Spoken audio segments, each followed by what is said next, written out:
Perhaps unwittingly and for good motivation, we really have taught a self centered salvation where I think most people think that basically the gospel is that Jesus lived a perfect life, died on a cross, and rose from the dead so that our sins could be forgiven and we could live with him in heaven. Now, Matt, I believe every one of those words is true. But if we leave it there, then the gospel becomes about what happens to us after we die.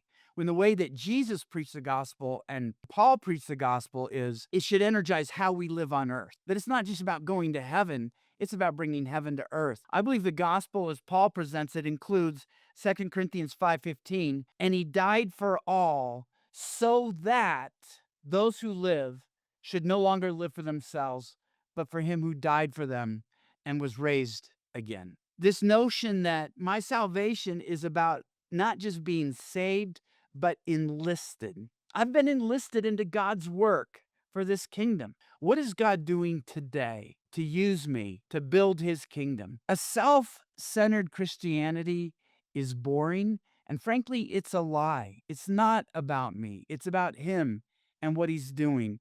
And this self-centered salvation really just isn't enough. It's like how do we draw people when if they don't believe in the afterlife, they don't see any different in our lives, and there's nothing compelling for them to respond to.